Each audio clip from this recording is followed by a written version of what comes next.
Hoy tenemos una mesa de excepción. Enseguida van a descubrir por qué. Claro que vamos a hablar del 23F, claro, cómo no, con Marta Nebot, muy buenos días. Buenos días. Carlos Cube, bienvenido. Hola, buenos días. Carlos Fonseca, escritor, una eminencia precisamente en todo lo que sucedió y rodeó al 23F. Muy Muchas buenos gracias. días, Carlos. Está aquí a mi ladito, fíjense, Mercedes Hansa, periodista, muy buenos días. Hola, buenos días. Una testigo de excepción de lo que sucedió dentro del hemiciclo, el 23F. Bienvenida.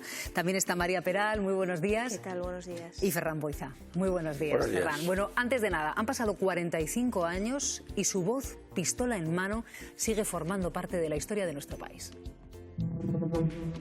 ¡Siete todo el mundo!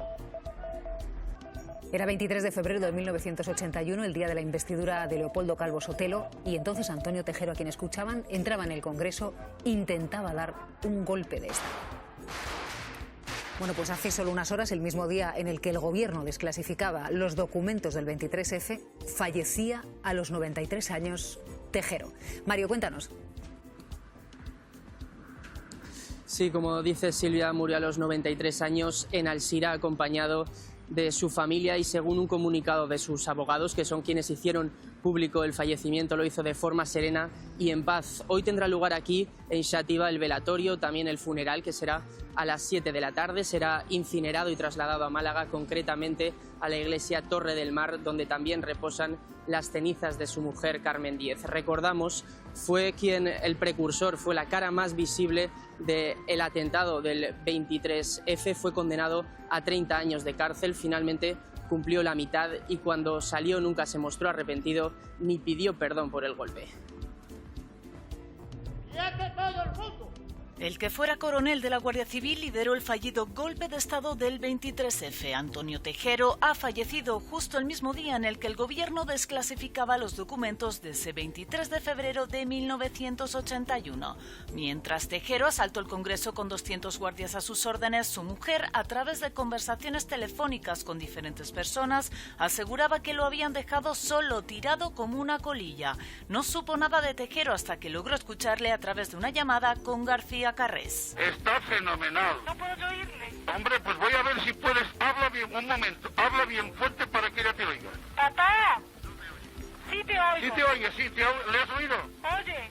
¿Qué? Mamá, que dile por Dios que no haya sangre ninguna. No, hombre, no va a haber sangre, hija mía. No Que te... salga lo mejor que puede y que le queremos muchísimo todo. Un año más tarde, en 1982, fue expulsado de la Benemérita y condenado a 30 años de cárcel por rebelión militar.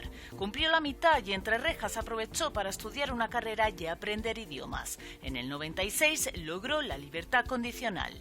Desde que salió de prisión ha llevado una vida alejada de los focos. Es su última aparición pública en 2019, hace 7 años. Antonio Tejero quiso ser testigo del traslado de los restos del dictador Francisco Franco desde el Valle de los Caídos hasta el cementerio de Mingo Rubio. Vamos a viajar a ese momento, a ese 23F en el interior del hemiciclo del Congreso. ¿Dónde te encontrabas tú exactamente, Mercedes? Pues en la tribuna de prensa, cuando vemos las imágenes, la cámara de televisión que grabó todo, pues 1 metro a su derecha. Éramos 3 compañeros en la primera fila de la tribuna de prensa y lo vimos porque, a diferencia del momento actual, que ahora está tapada en la balconada, antes estaba la balconada abierta y se ve entre las rejas, ahora está tapada. Entonces yo creo que por eso, gracias a Dios, lo vimos bastante bien en primera fila. ¿Qué pensaste, Mercedes, cuando ves a unas personas vestidas de militares entrando al hemiciclo? Mucho desconcierto. No veníamos de una etapa desconocida, Carlos lo sabe mejor.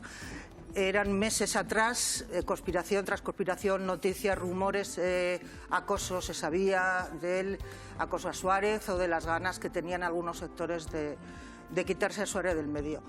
¿Y qué pensé? Pues mal, porque primero los tiros, no pasé pánico, pero los tiros siempre dan miedo. Esta gente no iba a hacer el bien ahí armado, ¿no? Y luego, por otra parte, un poquito de tristeza, porque eso suponía volver o estar o recuperar una etapa francamente mala, deleznable, que fue la dictadura, fueron los militares otra vez en el poder, y eso daba un poco de pena. Hacía apenas 2 años y poco, ¿no?, que se había aprobado la Constitución, que el país en ese sentido estaba en rodaje y entonces, sinceramente, pues da un poco de pena, ¿no? ¿Qué pasó con vosotros desde que se pegan los primeros tiros hasta que os sacan del Congreso? Pues el ruido fuera, que no eran portazos, sonaba raro, los tiros dentro, Tejero ya entrando, todos al suelo, todos de pie, mirando, y a las tribunas, tanto de la de público como la de prensa, subieron guardias civiles y se disparó. En la tribuna de prensa ahí está la señal de 3 tiros, ¿no? Y en el frontispicio donde estaba yo también. Allí se disparó al aire y cuando ya se calmó, digamos, la parte de los tiros, hubo un militar que se lo dijo a todos los diputados: siéntense, esperen, vendrá la autoridad militar, por supuesto, y nosotros, la prensa que estaba allí en la tribuna, también, ¿no? Nos sentamos, estuvimos mirando. Ese es el tiempo que te da un poco a pensar qué es lo que puede pasar o no en el futuro. Y yo calculo, ahora no recuerdo bien, pero yo calculo que estuvimos como casi 1 hora allí sentados, hasta que nos sacaron ya por la puerta de atrás del Congreso, que es la que da la parte de atrás. Y cuando sales del Congreso, ¿qué pensaste? Claro, porque tú habías estado dentro 1 hora, Sí. no podías saber qué es lo que estaba sucediendo en otros puntos del país. No sabíamos nada, pero sí sabes que la calle está vacía, ¿la ves? La calle está vacía. Yo en ese momento trabajaba para el diario Pueblo, que está donde ahora está el Consejo Económico y Social, es decir, a 3 manzanas, 5 minutos andando, ¿no? No obstante, tuve que dar una vuelta considerable porque no se podía atravesar la carrera de San Jerónimo. La calle ya entonces estaba bastante vacía y la gente en sus casas, siguiendo la radio o la televisión. ¿Y qué piensas? Pues sin ir rápidamente al periódico, que fui en un coche de un compañero, el padre de Carlos Cue, que estaba allí en el Congreso, y piensas en llegar al periódico y contarlo, que fue lo que pasó. Había otras 2, 3 compañeras mías del diario Pueblo en ese momento en el Congreso, y cada uno habíamos estado en un punto distinto y bueno, fuimos cada uno en distintos, por distintos caminos, pero todas llegamos más o menos al mismo tiempo. Y bueno, el subdirector y el director lo que nos dijeron: bueno, necesitáis algo, tranquilidad, tal, y ponte a escribir lo que veas, lo que has visto, vamos, y lo que la sensación. Y eso hicimos, toda la noche por delante. Pues fíjense, casi 24 horas llevan los documentos del 23F desclasificados a disposición de todos los ciudadanos que quieran consultarlos. Ustedes tienen que acceder a la página web de la Moncloa, donde encuentran un índice con 167 documentos, también transcripciones de conversaciones telefónicas que pueden descargarse en un formato PDF. Esta es la página web, este es el índice. Pinchan ustedes en cada uno de los titulares, digamos, que les pueda interesar, y ahí accederán, ahí lo tienen, a un PDF con esas transcripciones. En este caso es una transcripción original de la conversación. Vamos a repasar qué dicen esos papeles sobre lo que sucedió en esta propia casa, en Radio Televisión Española, cuando entraron los militares durante el golpe, y sobre el papel del rey.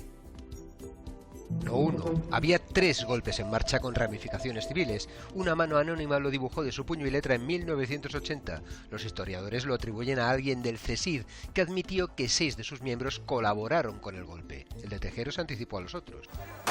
Aquí se explica, el ejército entero iría detrás de quien diera el primer paso. También admiten errores. El mayor, dejar al Borbón libre. Juan Carlos era el objetivo a batir y a anular. Confirmado, el rey se negó a recibir al general Armada. Sí mantuvieron tensas conversaciones telefónicas. No se dice más. Nunca he utilizado al rey. No. Los golpistas quisieron hacer de don Juan Carlos la razón primaria del golpe y esparcían que el rey Armada lo organizaron todo en Baqueira, que hizo dimitir a Suárez en connivencia con los militares. Lo que sí consta es que el rey transmitió a los capitanes generales esta orden: mantener el orden constitucional. Y también ordenó a Tejero que depusiera su actitud, y Tejero respondió que solo obedecía a Milans del Bosch, como pedía García Carrés. La segunda, la tercera, la cuarta y la quinta región militar apoyan el nombramiento de Jaime Milans del Bosch como presidente del gobierno. Milans había sacado los tanques en Valencia. El rey logró dar con él y le reiteró su compromiso constitucional. Ya no puedo volverme atrás, dijo, y le juró que ni abdicaría ni se iría de España, y que quien se sublevara sería responsable de otra guerra civil. Oye, la corazón está ocupando televisión. Llegaron aquí con orden de disparar, primero al aire, luego a dar y luego a matar. Guerra llamó zarzuelero a un golpe en el que Armada se creía el jefe. Se lo advirtió Tejero a Milans, que no se fiara de Armada, quiere ser presidente al precio que sea. No voy a hablarle más que de lo que yo quiero, que es de camelias. A él lo indultaron y se fue a plantar camelias. Y fueron los comunistas los que lo advirtieron. La extrema derecha quiso implicar a la monarquía, pero para destrozarla. Estamos comentando aquí, mientras vemos este vídeo extraordinario de nuestro compañero Nacho, bueno, antes de abundar en todos los puntos que revelan, digamos, los documentos desclasificados del 23F, un titular os voy a pedir, Carlos y Mercedes. ¿Hay algo nuevo que vosotros hayáis sabido? ¿Revelan una información que hasta ahora no se manejase? Vamos a ver, en primer lugar decir que todo lo que sea desclasificar o hacer públicos documentos que han permanecido 45 años en secreto es un hecho positivo.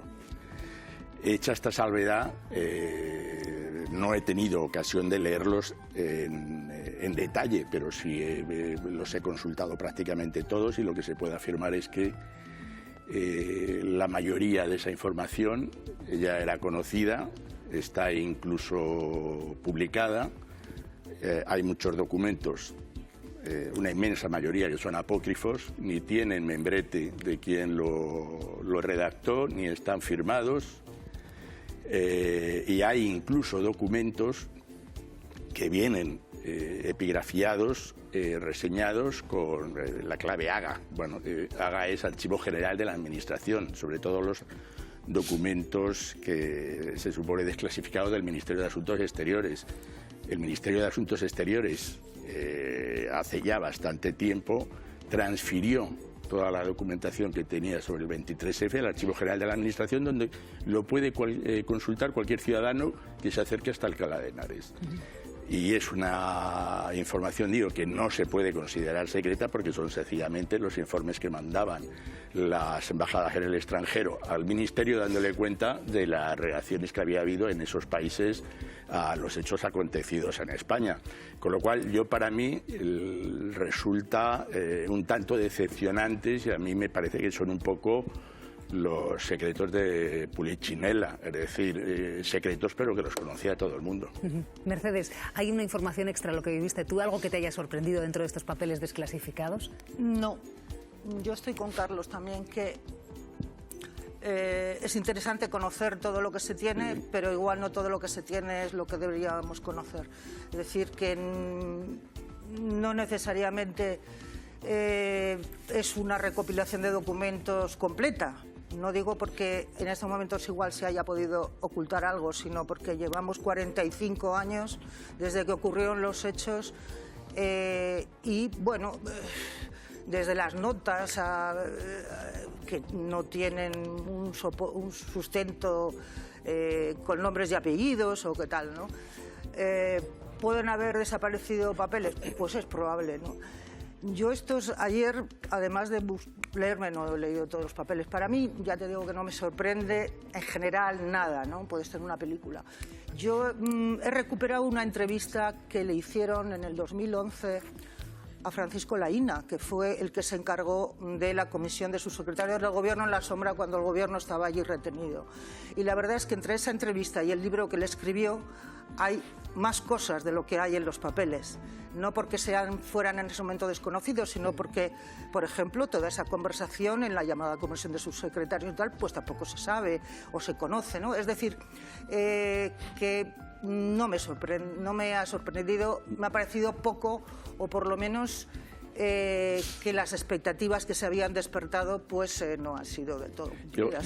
Yo creo de todos modos que ya la ministra portavoz, el día en que se reunió el Consejo de Ministros para aprobar la desclasificación, ya rebajó un poco las expectativas que se había suscitado en los medios cuando dijo que se iban a hacer pública toda la documentación que se ha encontrado.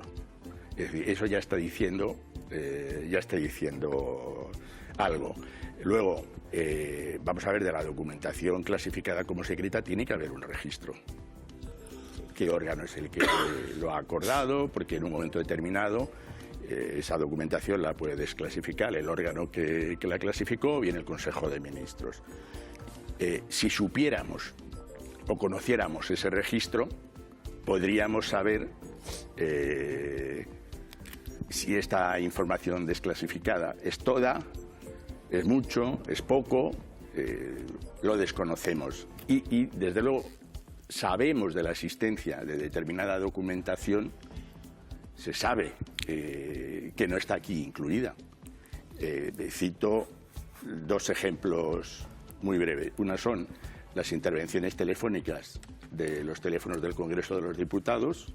¿Y por qué digo que se sabe que existen? No porque lo dijera Alfonso Guerra, sino porque el delegado del gobierno en Telefónica en aquella época, Julio Camuñas, que había sido subsecretario del Ministerio del Interior, en un programa de televisión en el año, creo que 94, manifestó que entre una y 2 horas después del golpe, Francisco Laína le ordene que intervenga los teléfonos del Congreso. Desde el Congreso se habla con Zarzuela, desde el Congreso se habla con Valencia, habla Tejero, habla Armada, habla Milans, habla Sabino Fernández Campos. ¿Dónde están esas conversaciones? Y otro dato más. No quiero... Es que vamos a analizarlo ahora en profundidad. Adelante, Carlos. Bueno, quiero decir, y un segundo ejemplo de documentos que sabemos que existen pero que no están. Es decir, cuando Alberto Liar concurre el 18 de marzo en un pleno secreto del Congreso de los Diputados para dar cuenta de la marcha de las investigaciones, él afirma que se están investigando a 154 miembros de los cuerpos y fuerzas de seguridad del Estado y a más de un centenar de civiles por su posible implicación en el golpe. ¿Dónde está el resultado de esas investigaciones? No figuran aquí ni se incorporaron a la causa. Y fíjate que el juez instructor García Escudero, cuando cierra la causa, tan solo 4 meses después de iniciada, alude a ello y dice, bueno, el director de la Seguridad de Estado ha comentado esto, pero a mí no me han mandado nada. Eso lo cual, bueno, pues decir, ni requiere esa documentación, cierra la causa y la remite al Consejo Supremo de Justicia Militar. Son 2 ejemplos clarísimos de documentación, que yo no sé si sabrá destruido o qué, pero de documentación muy relevante de la que no tenemos conocimiento. No, es muy interesante lo que cuenta Carlos, porque efectivamente nos faltan muchos elementos, porque son muchas horas, pasaron un montón de cosas. Yo ayer estaba comparándolo con una cosa que yo creo que a mí me fascinó, que es la crisis de los misiles de 1962 en Estados Unidos, para ver la diferencia de cómo los dos países gestionan su memoria y gestionan sus datos. 1962, la crisis de los misiles. Nosotros tenemos, digo, como españoles, nada que ver con Estados Unidos, sabemos de Estados Unidos qué habló el presidente Kennedy con sus asesores en los momentos decisivos en los que el mundo estuvo a punto de irse, nada menos que a una guerra nuclear. O sea, realmente es muy importante para todos. Sabemos con detalle lo cerca que estuvimos, sabemos qué hacía Kennedy en esos minutos, sabemos qué le decía a sus asesores, las llamadas que tuvo, está grabada las conversaciones del presidente de la República de Estados Unidos en esos momentos. En España, habiendo desclasificado con la voluntad del gobierno, que yo creo que hay que pensar que no nos han engañado, quiero decir que hay que pensar que no han encontrado un documento y lo han apartado. Yo creo que eso, además, el gobierno se arriesgaría a que se supiera, con lo cual creo que eso no es probable que haya pasado, pero sí es probable que falten documentos, sí es probable que en ese momento, en el 81, algunos de esos documentos o las propias grabaciones... Yo creo, Carlos, que no es que sea probable, es que es seguro. Es que es seguro que se han retirado, efectivamente, que se han retirado documentos y que hay muchas cosas que no sabemos de esas conversaciones. Quiero decir, la comparación entre el nivel de conocimiento que tenemos de cosas, de crisis internacionales, como la de la crisis de los misiles del 62, y el nivel de conocimiento que tenemos de esto, o de cosas posteriores, porque no nos olvidemos que en España tenemos un desconocimiento de cómo funcionan realmente las decisiones del gobierno de tantas cosas. Ahora mismo se están pidiendo la desclasificación de cuestiones de Bildu, está pidiendo desclasificaciones de cosas muy, muy fuertes que pasaron en los años 70 y en los años 80, pero por ejemplo más recientes, del 11M incluso, decisiones de las que se han escrito libros y libros y libros de qué pasó dentro de la Moncloa del 11M. No tenemos ni un solo dato de qué pasó dentro de la Moncloa del 11M, y no sé si algún día dentro de 25 años desclasificaremos y alguien habrá sustraído o no los documentos fundamentales, las conversaciones fundamentales de las grandes decisiones de este país. Yo creo que tenemos un problema. Dicho eso, bienvenidos sean los documentos, bienvenido sea el recuerdo de toda esta historia, que además a mí, como contaba antes Mercedes, tengo un vínculo muy personal con la historia porque mi padre estaba allí dentro con Mercedes y nos han contado esa historia muchas veces. Pero y bienvenido sea, y hay cosas muy interesantes, sobre todo para las siguientes generaciones que no vivimos aquello, pero que evidentemente nos faltan un montón de cosas y siempre nos van a faltar. Este país tiene un drama con su memoria y con sus documentos públicos. Bueno, vamos a analizar poco a poco, Carlos, Mercedes, lo que dejan al descubierto los papeles que se revelaron ayer, o al menos los conceptos que fijan, digamos, ¿no? Claro, se habla de un golpe de Estado del 23F, pero lo que dicen esos documentos es que no había uno. Había 3 golpes de Estado. Uno de ellos, digamos, el que más les preocupaba, era el de junio, ¿no? El que los militares planeaban llevar al Palacio Real. Lo que sucede es que estaba el cuerpo diplomático y justo eso es lo que parece que les echó atrás. ¿Cómo fue la planificación de ese golpe? Vamos a ver, hay un documento que ha llamado muchísimo la atención porque, bueno, pues porque está escrito a mano y tal. Ese documento, que también es conocido, es un documento de noviembre de 1980. También es apócrifo porque ni tiene encabezamiento ni lo firma nadie, pero ese documento está, además de cómo ha sido colgado, ese documento está escrito, está escrito a máquina, está presentado de una manera más formal. Y ese es un documento que se titulaba Panorámica de las actuaciones en marcha. Yo ese documento, que no figura incorporado al sumario, pero sí figura en el archivo personal de Alberto Ollár.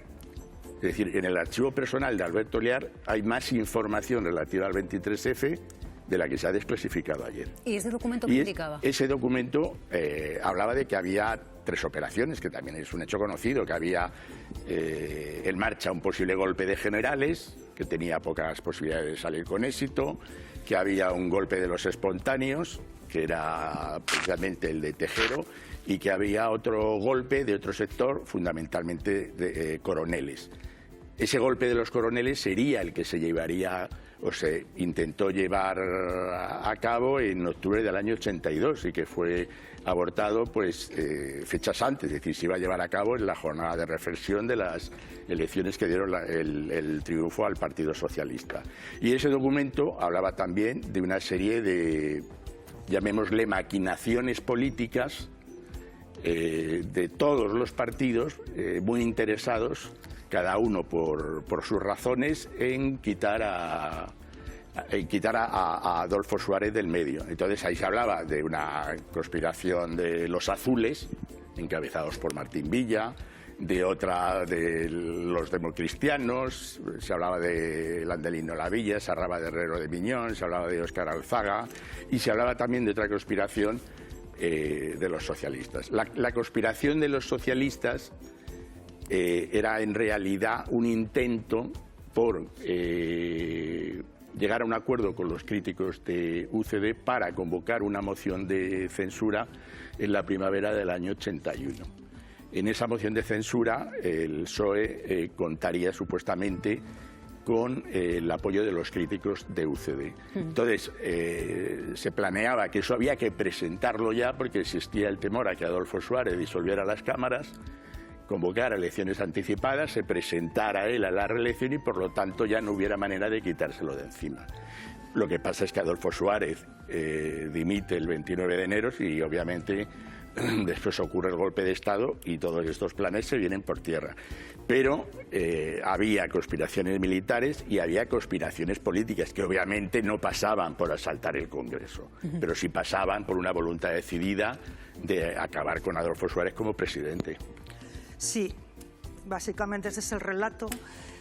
De todos los políticos, en uno de los papeles se ha citado, que se ha publicado esta mañana en la prensa, el nombre de Fraga, porque ahí, efectivamente, como ha contado Carlos, estaban los que conspiraban contra Suárez dentro de su propio partido, los socialistas, que eran el partido mejor colocado para ganar las siguientes elecciones, poniendo la oreja a ver qué pasaba en esos años o en ese mundo o en esos meses en que España era toda una conspiración para acabar con el gobierno. Y Fraga, en la medida en que era de un partido de la oposición conservador y que además no había patrocinado como partido el voto positivo a la Constitución, estaba también en esos papeles, como para recambio. Yo creo que ahí ni recambio ni gaitas, no se sabía, sí. Era un poco como una cierta merdé en ese... Dentro, precisamente, de esos papeles, de lo que era la panorámica de las operaciones en marcha, cita esa operación de la que estás hablando, es decir, que habla una operación de ideología mixta. Sí. Y ahí se hablaba de que el instigador, digamos, era Rodolfo Martín Villa y su grupo integrado dentro de UCD. Y hablaba de un gobierno, lo ponen los documentos, que estaría presidido por Fraga, al que se quemaría, anticipaban, con el plan antiterrorista que aplicaría en el País Vasco, y después, tras pacificarlo, entre comillas, los colores, y haberse quemado, pues entonces le sustituirían por el propio Martín Villa. Sí. Este documento no sabemos quién lo hizo. Este documento es del... Si ese documento que habéis reproducido hace un momento está entre los atribuidos al Ministerio de Defensa, Centro Nacional de Inteligencia, este documento, que es el mismo, obviamente es del Centro Nacional de Inteligencia. Y es de noviembre del 80. Ana López, muy buenos días. Buenos días, Silvia, a todos y a todas. Fascinante todos estos documentos que estamos conociendo, porque al final nos asoman a una época relativamente cercana y nos dan un poquitito la idea del voltaje político que se estaba viviendo entre todas las conspiraciones, ¿no?, que estaba citando Carlos. Sí, y no solamente para los españoles y españolas conocer un momento fundamental en una democracia joven y esas tensiones para volver al pasado. Es que esto también nos ayuda a politólogos para entender los procesos de democratización en todo el mundo. Aquí, como acabáis de señalar, vemos que habían golpes anteriores, ese caldo de cultivo que se gesta, y esto es importante para entender que los procesos de transición son muy duros. Además, no podemos obviar el ambiente de violencia en las calles durante esa época. Yo de estos papeles en apenas 24 horas creo que es muy importante también la reacción diplomática después del golpe de Estado, especialmente de Estados Unidos, con ese documento del 24 de febrero en el que alaba la posición del rey Juan Carlos. También esa campaña que ya nace por parte de grupos de extrema derecha de teorías de conspiración.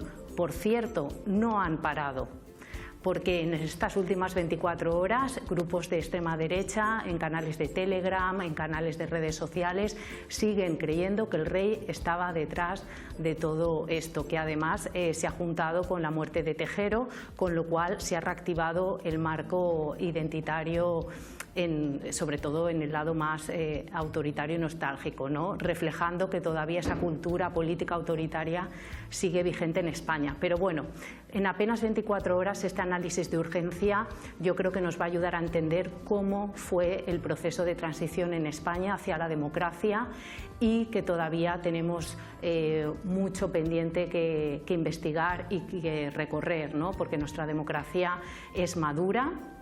Y esto también se debe a cómo han actuado los diferentes actores políticos, el poder militar, la sociedad civil, para que hoy vivamos en democracia.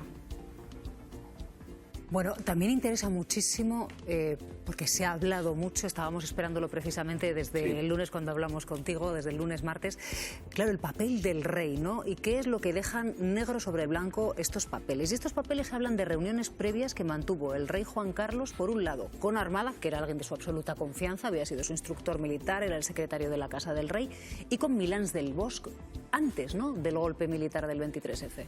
Bueno, Milans del Bosch llevaba tiempo queriendo reunirse con el rey, y el rey había ido demorando esos encuentros. De hecho, creo que en el sumario hay documentos en los que Milans traslada a los responsables de la Casa Real su malestar porque militares de un rango inferior al suyo le hubiesen antecedido en esas reuniones personales con el monarca. Lo que hay con Armada es con el que más reuniones tiene, porque hay que recordar que Armada estaba entonces destinado en Lérida, había salido de la Secretaría General de la Casa del Rey, sustituido por Sabino Fernández Campo, porque para ascender dentro del generalato, digamos que hace falta mandar unidades de tropa. Entonces él estaba en Lérida, él era general de división y obviamente pues quería continuar ascendiendo. Y el rey, con la oposición de Suárez, es el que decide nombrarle segundo jefe de Estado Mayor y traérselo a Madrid en las fechas previas al golpe. Hay algunas reuniones que son conocidas que mantuvo a principios de febrero el rey con Sabino en Baqueira Beret, precisamente en las fechas en las que muere la sobrina de don Juan Carlos, y la reina, que estaba también allí esquiando, pues se marcha, y hay una noche en la que los dos hablan de algo que no sabemos, cuyo contenido no sabemos. Y de esta documentación desclasificada, vuelvo a decir que apócrifa, pero que está dentro de los documentos atribuidos al CNI, el CNI hace un repaso por horas, yo desconozco cuál sería la fuente, sobre lo que ocurrió en la Casa Real, en el Palacio de la Zarzuela. Y a mí me ha llamado mucho la atención porque es uno de los elementos que se han utilizado hoy en bastantes diarios para exculpar, digamos, al rey, demostrar que el rey realmente no tenía nada que ver con esto. Vamos a ver, aclaro. Yo no tengo ningún interés en que el rey esté o deje de estar, que supiera más o que supiera menos dónde el golpe. Pero creo que los periodistas tenemos la obligación. Es decir, se puede ser del Madrid o del Barcelona, de derechas o de izquierdas, pero ante los hechos hay que ser honestos y coherentes. Bueno, en este relato al que se ha dado tanta importancia, pues se habla de que a las 10:30,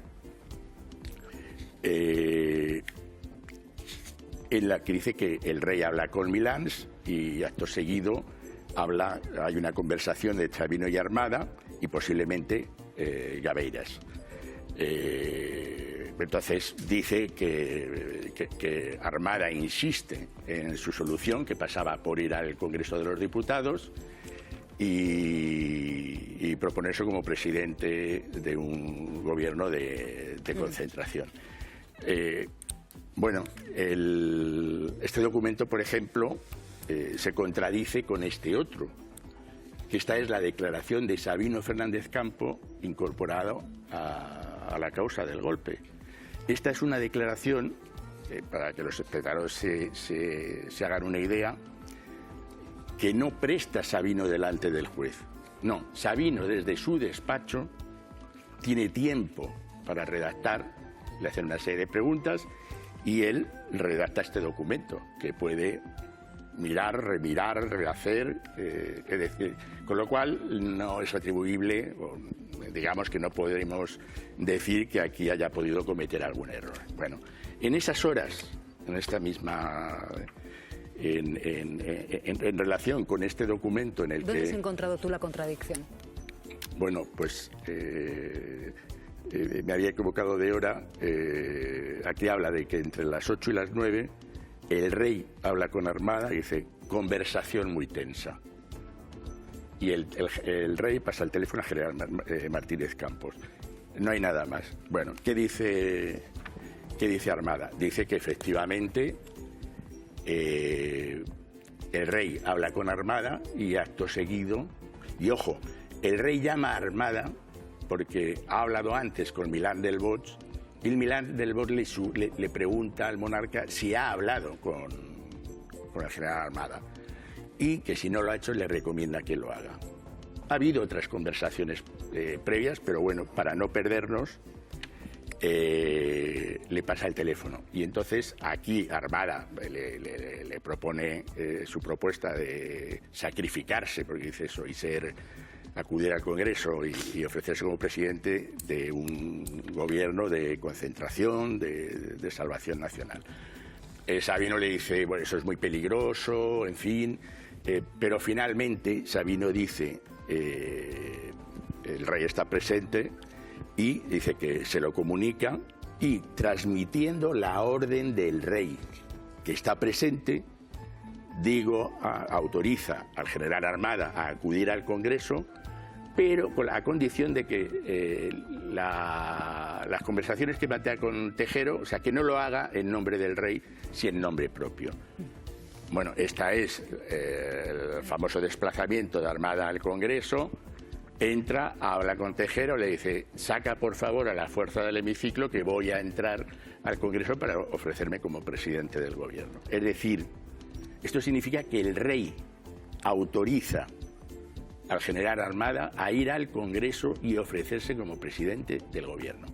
Y no digo más, pero es que esto está negro sobre blanco. Ferran. No, los documentos, en la línea de lo que explicaba Carlos, los documentos no contradicen lo que estableció el Consejo de Guerra, de que los responsables, o que situó a Alfonso Armada y Jaime Vilas del Bosch como los máximos responsables de la sonada fallida, ¿no? Pero sí que faltan datos, nos falta pues un poco conocer lo que sucedió esos meses previos, cómo se alimentó y en qué círculo se hizo la necesidad de dar un golpe de timón fuera del orden constitucional. Necesitamos saber, por ejemplo, las conversaciones que se habló en aquellos contactos que mantuvo el rey con los implicados poco tiempo antes del juicio del Consejo de Guerra.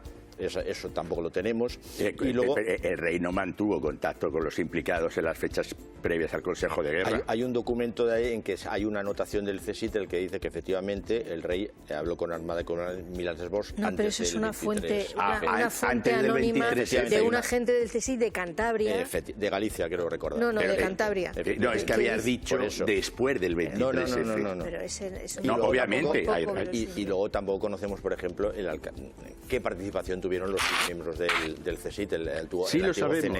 Sí, lo sabemos. En estos documentos que ayer consultamos todos, no hay una explicación sobre esto. Entonces, a lo que yo sí hay una explicación. Un momentito, ¿cuál es la explicación, Carlos? Vamos a ver, la explicación, esto que también se ha dicho, se ha presentado como una gran novedad, que hay 6 miembros del CSIC que conocían el golpe antes.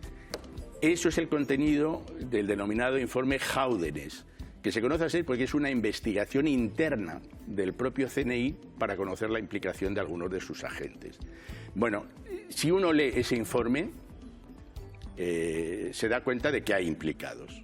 Está clarísimo. Y sin embargo, la conclusión de ese informe es decir que de las investigaciones efectuadas y de las tomas de declaración realizadas, se deduce que el CSIC no tuvo ninguna implicación en la preparación del golpe. ¿El CSIC encubrió la implicación de sus agentes en este golpe? El informe interno, obviamente, dice que no tiene nada que ver.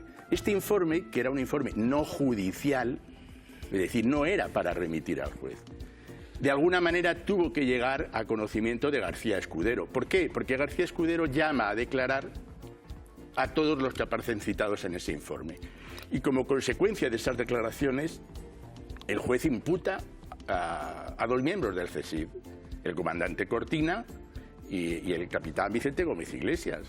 Los 2 serían llevados a juicio, Cortina sería absuelto y Gómez Iglesias sería condenado. Pero el CSIC previamente en ese informe Jáudenes había afirmado con la misma información que después tendría el juez que el CSIC no estaba implicado. A lo que yo quería ir es que es evidente que la información, la claridad, es el mejor antídoto ante los fake news, los bulos, la desinformación. Por eso yo creo que es imprescindible, y después de lo sucedido ayer todavía más, que se apruebe en el Congreso de los Diputados la Ley de Secretos Oficiales, que lleva varios meses en tramitación y que no acaba de salir adelante. Tenemos una ley que data del franquismo. Sí. Es insuficiente. Entonces, yo creo que es imprescindible que eso se haga, entre otras cosas para que no estemos al albur de decisiones arbitrarias del gobierno o caprichosas, o porque al gobierno le viene bien en este momento procesal, digamos, que hablemos del 23F y no hablemos de otras cosas. Para evitar todo eso, yo creo que es imprescindible, y ahí el gobierno tiene su responsabilidad, y hay partidos políticos que lo están reclamando desde hace tiempo, que se apruebe una ley de secretos oficiales de la democracia, no la del franquismo retocada poco después, que es la que tenemos en vigor en estos momentos, si no estoy equivocado. Y eso es imprescindible, precisamente para evitar los bulos, las fake news, en los últimos días hemos escuchado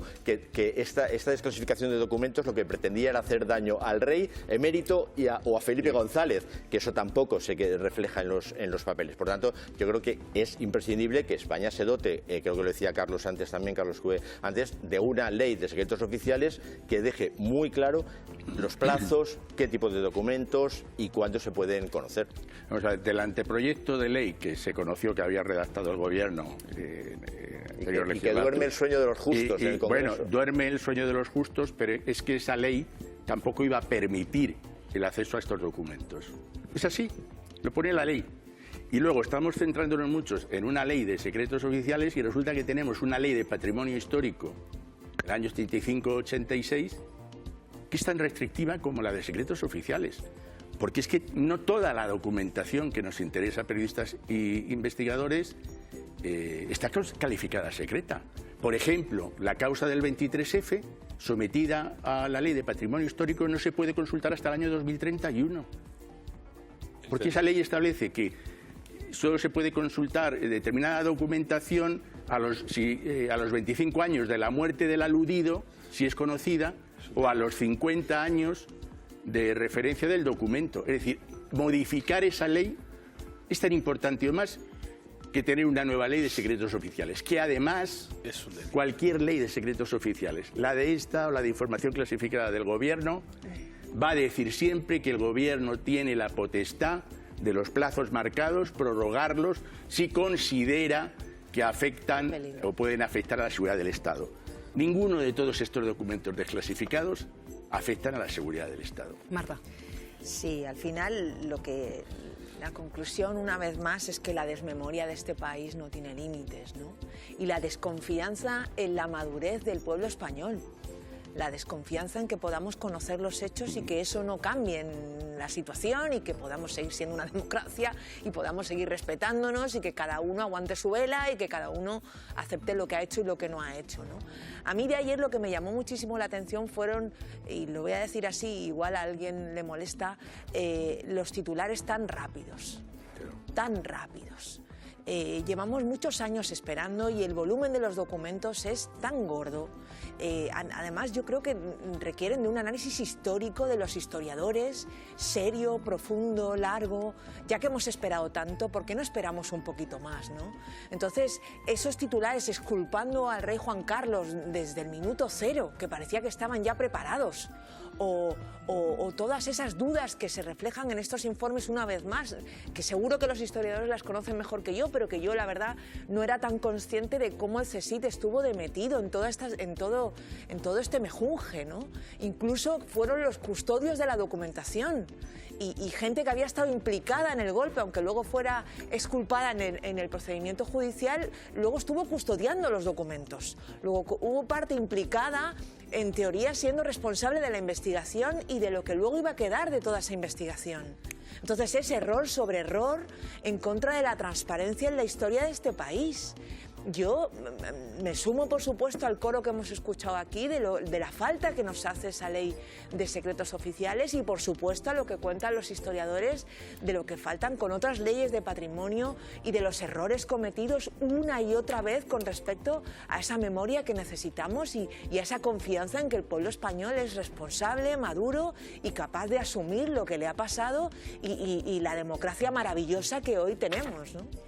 Yo comprendo la decepción de historiadores y de expertos como vosotros. Periodista, es un placer teneros aquí y escucharos, ¿no? Pero dejadme que os diga que a mí me gusta el precedente. Me gusta mucho que se hayan desclasificado estas cosas con la ley, con la nueva ley, con el patrimonio.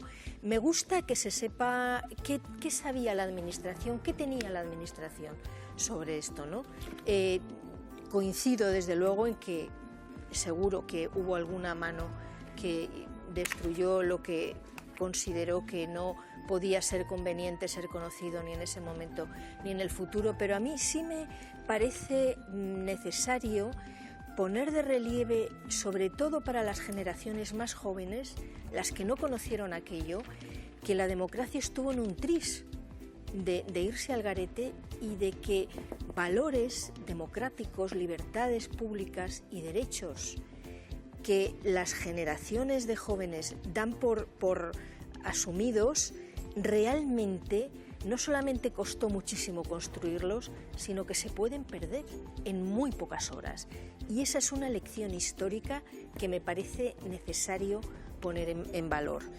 Es verdad que muchas lagunas de las que había antes de esta desclasificación permanecen. Por ejemplo, a mí me asombra la poca información que hay del papel del comandante Cortina en esto.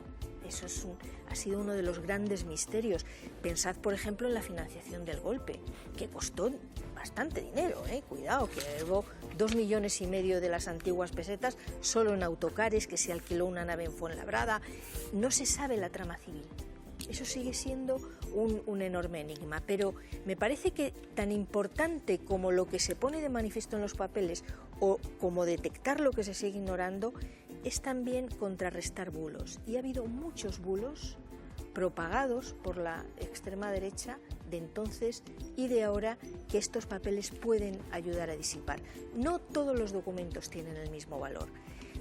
Hay fuentes anónimas, hay documentos que se contradicen unos con otros por la pura evolución del tiempo, pero al final y al cabo sí que queda de manifiesto que hubo un momento, después de autorizar la operación armada, la llamada solución armada, que frustra al propio Tejero además, porque la solución armada era un gobierno de concentración nacional con gente del PSOE, con gente del PC. Claro, cuando llega Armada le dice Tejero, yo para esto no he venido aquí, ¿no? Y lo frustra al propio Tejero. Pero es verdad, de manera incontrovertida, que todos esos telex y esos mensajes que el rey, directamente o a través de Sabino Fernández Campo, dirige a Milans significativamente, están ahí negro sobre blanco. Esto es un golpe contra el rey. María, ese telex... El telex y lo anterior. Ese telex, no, pero estás citando el telex. Ese telex tiene lugar después de que el rey haya hecho pública su condena del golpe. A la 1:15 de la madrugada. 7 horas después. El golpe ha sido a las 6:20. 7 horas después. No, pero hay muchos datos ahí. Perdón, 7 anteriores horas después. Y después de haber condenado el golpe en televisión española, manda un telex a Milán del Bosch diciéndole: ya no me puedo echar para atrás, te ordeno que retires los carros. Pero hay un mensaje anterior a la JUGEM, hay muchas cosas antes de eso, Carlos. Hay muchas cosas. Bueno, hay un se llama a la tele en torno a las 8 de la tarde. Vamos a ver. Para decir ya, quiero decir, esa es la versión, sigo insistiendo. Esa es la versión de los papeles. La versión oficial del golpe. Es decir, la causa del 23F, no nos engañemos, tuvo por objeto no pretendía conocer toda la verdad. Lo que pretendía fue condenar a los protagonistas televisivos, es decir, a los que habíamos visto todos. A Tejero entrar en el Congreso, al otro sacar los tanques. Y todo el proceso, si lo lees en detalle, va en esa dirección. Hay infinidad de pistas que el juez declina investigar. No muestra interés. Y tiene una premura tremenda en cerrar la causa. Y tú has citado las memorias de Alberto Liar. Pues Alberto Liar cuenta que pocos días después de ser nombrado ministro de Defensa, acude a verle a su despacho del ministerio García Escudero, que era el juez instructor que ha sido nombrado para llevar la causa. Y el juez instructor le dice: ministro, yo puedo puedo procesar a entre 4.000 y 6.000 miembros de los cuerpos miembros del ejército. A acotar, ¿no? Y me dice: ¿puedo hacer eso o puedo, digamos, acotarlo a los más significados? El ministro le dice: vamos a ver, le ordeno que actúe usted contra los más significados. A sus órdenes, mi ministro. El ministro se va acto seguido a ver a Leopoldo Calvo Sotelo y le dice: presidente, me acaba de venir a ver el juez instructor, me ha preguntado esto y yo le he dicho que son los más significados. Ministro, has hecho muy bien. Vete a la zarzuela y se lo comentas al rey. Iba a la zarzuela y se lo comenta al rey. Y el rey igualmente se lo agradece. Y esto no lo digo yo, Lo dice Alberto Liar en sus memorias. ¿Por qué entre 4 y 6.000? Porque hay muchos más miembros del ejército siempre implicados. Se acota, siempre. En los pero al procedimientos final judiciales nunca hay una verdad universal. La verdad aprensible y se acota siempre. En el OCM se acota, en la colza se acota, en todos los sitios se acota. No estoy de acuerdo. Es decir, yo no digo que hubiese que procesar a 8.000 personas, pero te voy a poner un ejemplo clarísimo. En Valencia se procesa y condena a 3 personas. Capitán General Milán del Bosch. El segundo jefe de Estado Mayor, Coronel Ibáñez, y al Pedro Mas, que es el ayudante de campo. 3 personas. Bueno, está demostrado en el sumario que 12 generales participaron en reuniones previas al golpe, donde Milán les dice: señores, se va a producir un acontecimiento que va a generar un vacío de poder. Está en la sentencia, en los hechos probados. Bueno, y están las declaraciones de esos 12 generales en el sumario. La sentencia habría que hablar mucho de ella, habría que hablar mucho de ella. Y a pesar de que esos generales saben que lo que va a haber es un golpe de Estado, siguen las órdenes de Milán. A ninguno de ellos se lo procesó. Y tienen una clara implicación en el golpe. Carlos, después de toda esta información que estamos conociendo y de cómo estamos abundando en el asunto, que nos queda 45 años atrás, pero que gracias a expertos como vosotros nos estáis pintando un panorama muy cercano, ¿no? Es decir, que podemos intuir gracias a vuestra descripción. A mí me queda una duda. ¿Había gente trabajando en una transición paralela? Y no digo que fuese un único grupo de interés, sino varios, porque leyéndolo daba la sensación que en ese ambiente de conspiración había quien lo financiaba, había quien lo diseñaba y luego había quien lo ejecutaba, que fueron los que efectivamente fueron ante el juez. Vamos a ver, bajo mi punto de vista sí había una transición paralela. Y vuelvo a decir, cuando hablamos de estos temas a mí no me gusta hacer o sacar... apuntar hipótesis. Es que el propio Luis María Ansón, que entonces era presidente de la agencia EFE, con motivo de su 90 cumpleaños, concedió una entrevista, me parece que fue al Español, al diario El Español, en lo que cuenta todo esto. Es decir, Luis María Ansón, desde poco después de la muerte de Franco, vamos ahora al 76-77, empieza a organizar unas reuniones con un grupo limitado de invitados en las que hay empresarios, en las que invita incluso a agentes del CSID, en la que hay políticos, y lo que ahí está plantea un primer plan y dice: bueno, como todavía no se ha aprobado la Constitución y el rey tiene poder omnímodo para quitar y poner presidentes, ya lo ha hecho con Cario Navarro, pues lo puede hacer ahora con Suárez, y aquí paz y después gloria. Que quite a Suárez, que le convoque la zarzuela, que le cese y se nombra un gobierno de concentración. Se suspenden libertades y hasta que el país se estabilice, y dentro de 2 años pues se vuelven a convocar elecciones. Se aprueba la Constitución en el 78 y claro, el rey pierde esa potestad. Entonces ya no puede quitar y poner presidentes. Y entonces es cuando surge la que se denomina como operación armada, es decir, buscar a un militar que encabece un gobierno de concentración. La idea del gobierno de concentración es una idea en la que insiste mucho el Partido Socialista después del golpe. Es decir, las actas de la Comisión Ejecutiva Federal del PSOE, que también se pueden consultar, demuestran que hay unos intentos reiterados de conversaciones entre Felipe González y Leopoldo Calvo Sotelo, en el que Felipe González le propone un gobierno de los 2 partidos que dé estabilidad después del golpe. Y Leopoldo Calvo Sotelo siempre se negó. ¿Por qué? Porque decía que eso sería, de alguna manera, pues dar la razón a quienes habían apoyado la intentona golpista. Aquello era un gobierno democráticamente elegido, un presidente democráticamente elegido, y por lo tanto esa solución forzada por el miedo a un segundo golpe no había lugar a ello. Y efectivamente ese gobierno de concentración nunca se llega a sustanciar. A mí hay una cosa que es menor, con lo que se está hablando, quizás sea un tema menor, pero me sorprende cómo es posible que llegaran a asaltar el Congreso, Claro. a tener estas pretensiones golpistas. No hay más que ver las conversaciones y el tono de lo poco que se conoce de Tejero en esa noche, etcétera, etcétera. ¿Cuándo se estaba votando el sucesor de su...? Siempre me sorprende, vamos, en ese momento no lo pensé. Tienen que pasar varios días para que te vuelvas a ubicar en el momento. ¿Por qué? Nunca le he encontrado una respuesta.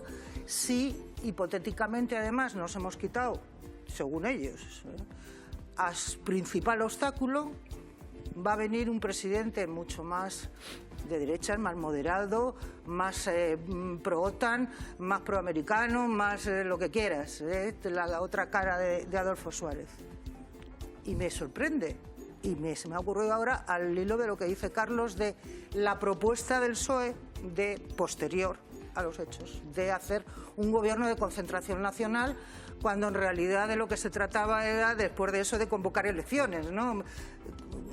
Calvo Sotelo tardó 1 año y algo, pero bueno, digamos que es un proceso normal para salir de una situación excepcional, que es la de volver a una normalidad electoral. Claro, es cierto que el 23F se produce en una votación crucial dentro del Congreso de los Diputados, que todo indicaba que iba a salir adelante, ¿no? ¿Qué se estaba votando? ¿Qué votos tenía? ¿Y qué panorama dibujaba esa votación para Calvo Sotelo?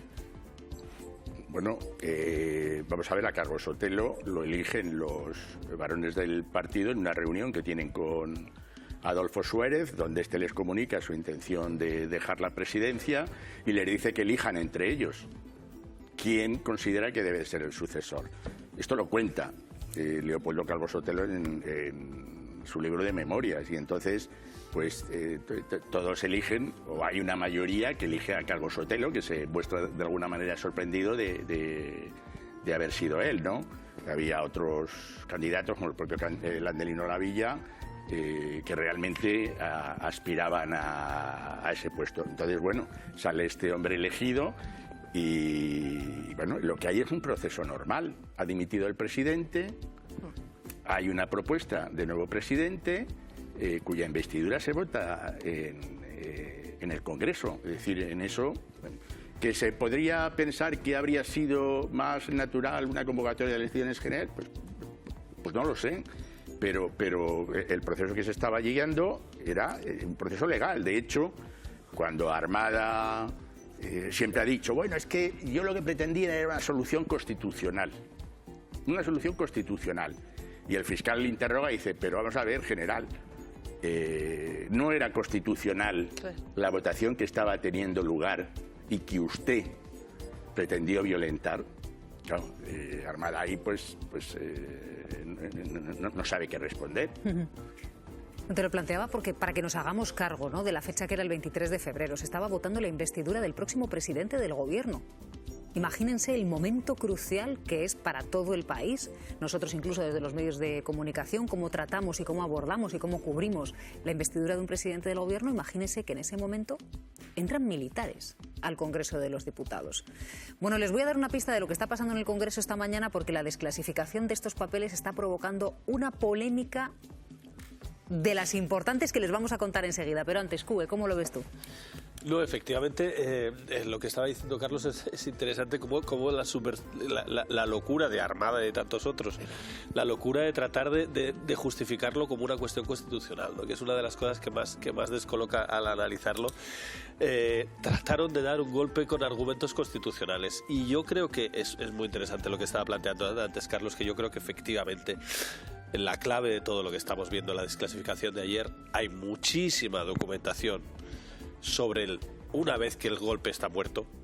Tenemos claramente hay mucha información, y la llamada, y tenemos el detalle, y la conversación del rey después de televisión española, y nos falta, probablemente porque alguien se encargó de expurgarlo, evidentemente, claro, nos falta mucha información de las 2 primeras horas, que es cuando se decide si el golpe vive o muere, y es cuando evidentemente tenemos algunos detalles esas llamadas, que es clarísimo, si es que en el fondo parece muy complicado, pero no es tan complicado. Todos los militares están llamando a la zarzuela para ver si el rey está detrás o no está detrás. Claro.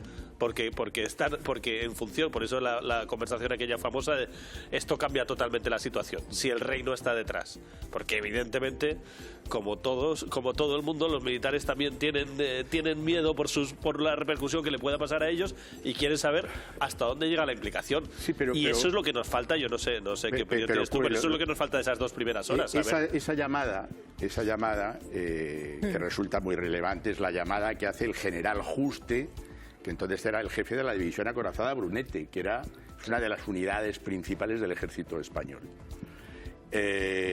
Cuando hace esa llamada y la coge Sabino Fernández Campo y le pregunta, ¿está ya ahí el general Armada?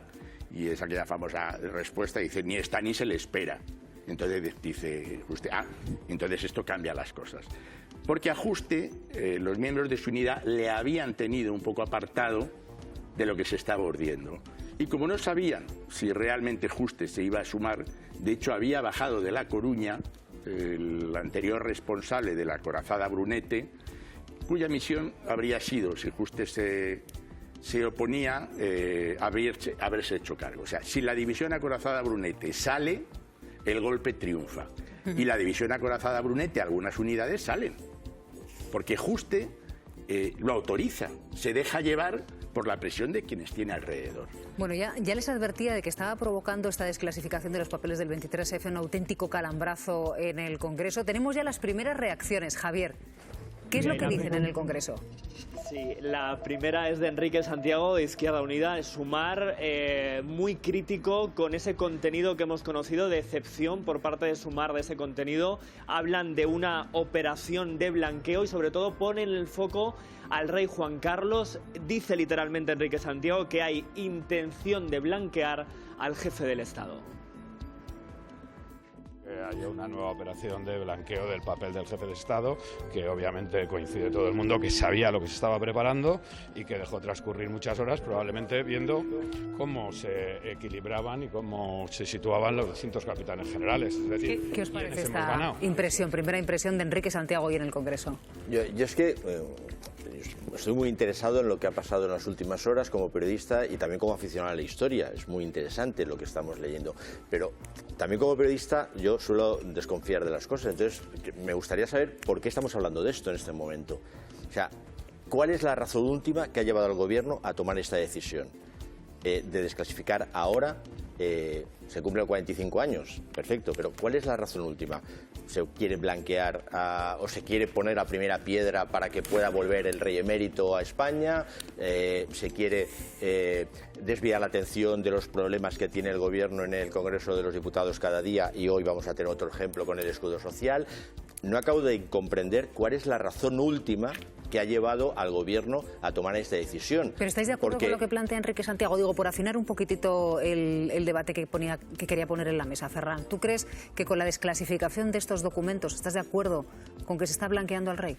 Yo no sé, es que no lo sé. Por eso digo, es evidente que los titulares que hemos publicado todos los medios van en la misma línea. Son muy positivos para el rey, aunque Carlos luego hacía sus salvedades de que no todo. Pero ojo, yo hago salvedades no con opiniones, claro, sino con papeles. Por eso te digo. Pero que los medios, tú has visto las portadas de los periódicos hoy, como los he visto yo, y las porque desgraciadamente muchos de quienes han escrito no han vivido aquellos hechos. Y de esta manera. Por tanto, mi desconfianza es esa. ¿Cuál es el objetivo último del Gobierno? Que no sé si Carlos tiene respuesta o no. ¿Cuál es el objetivo? Yo no he hablado, de transparencia. No he hablado con Pedro Sánchez para que me lo comente, pero sí te digo, de verdad, centrar el debate en por qué ahora se hacen públicos los documentos, en lugar de los documentos, eso sí que me parece que es desviar. Yo, sencillamente, lo relevante es esto. Que lo hayan hecho ahora por cualquiera de las circunstancias que tú dices, me parece un elemento secundario. Es decir, la actitud que ha tenido, por ejemplo, el Partido Popular, que ha salido en tromba para decir que esto, bueno, ha habido, García Margallo ha llegado a decir que esto se iba a hacer público para perjudicar a Felipe González. Sí, que es uno de los bulos que se había Vamos a ver, por favor. Es decir, lo relevante es que 45 años después, que hemos tenido que esperar 45 años, los que llevamos muchísimo tiempo buscando estos papeles, lo relevante es que se hagan públicos. Y ahora nos quejamos de que son insuficientes. Pero lo relevante no es por qué, sino lo relevante son los documentos bajo mi punto de vista. A mí me parece muy interesante, y lo decía como periodista y como interesado en historia, que comencé la carrera aunque no la acabé. A mí me parece muy... Pero también, como periodista, me pregunto cuál es el objetivo de todo esto. Y yo vamos a suponer que yo soy el presidente... Porque tiene que haber una explicación. Bien. Porque lo de la transparencia, yo sinceramente desconfío. Vale, pues vamos a suponer que efectivamente el gobierno los ha hecho público ahora, coincidiendo con el 45 aniversario, para desviar la atención de ¿qué? Marta. No sé, pregunto.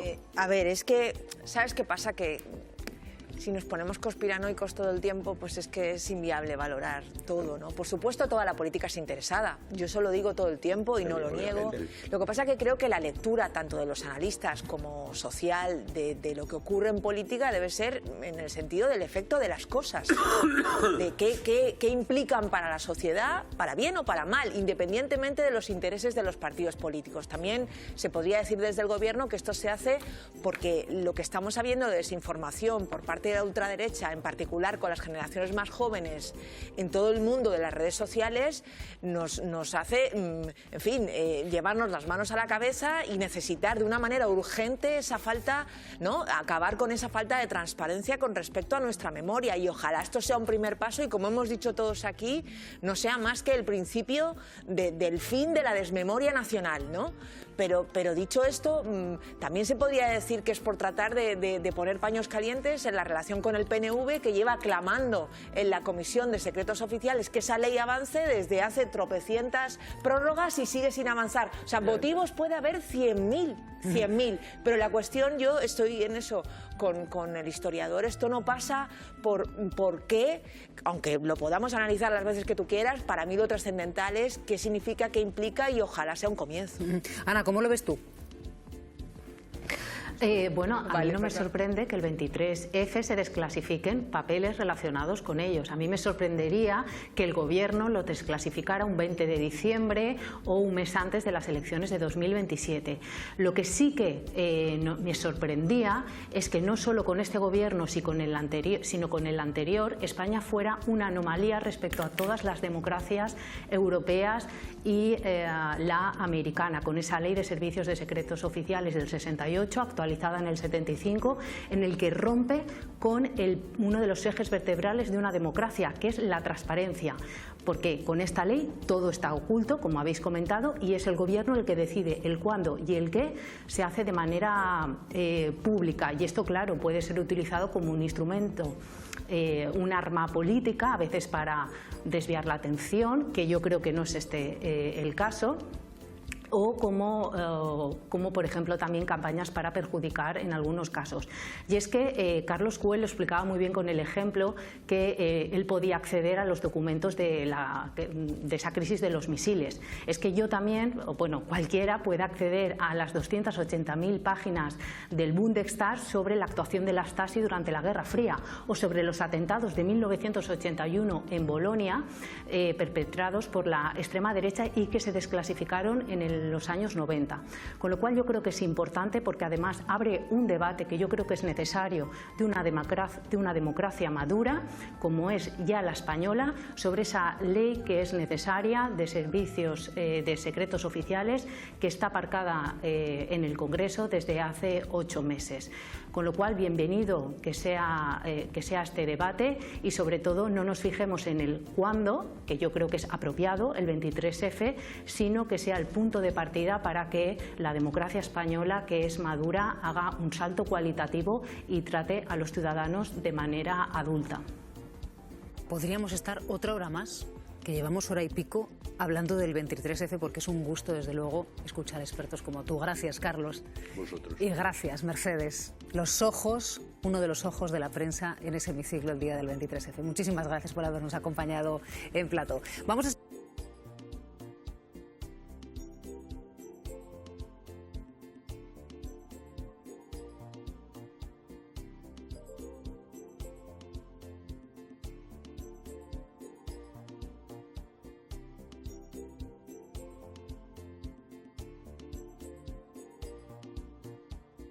Francisco Javier Herrero Arribas.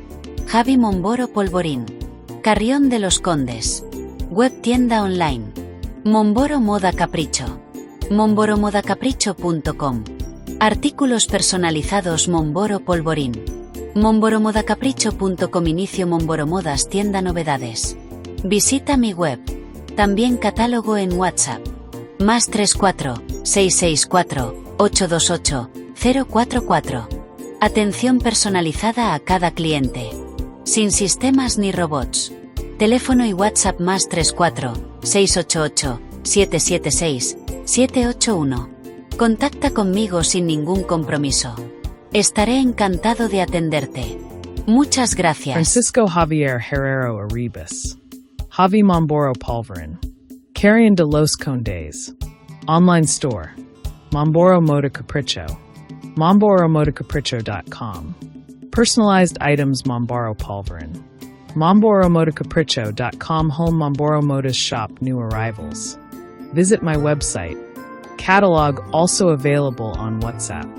+34 6648 28044. Personalized attention for each customer. No automated systems or robots. Phone and WhatsApp +34 688776781. Contact me with no obligation. I'd be happy to assist you. Thank you very much. Servicios. Diseño gráfico y multimedia. Creación y mantenimiento de páginas web. Diseño de moda exclusiva a capricho. Clases de informática presencial y online. Logotipos, folletos, carteles, vídeos, publicidad. Retoque y reparación de fotografías. Edición y montajes de vídeos personalizados, eventos, cumpleaños.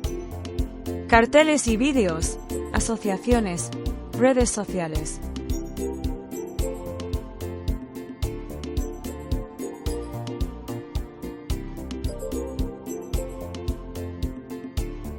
Solicita información sin compromiso. Muchas gracias.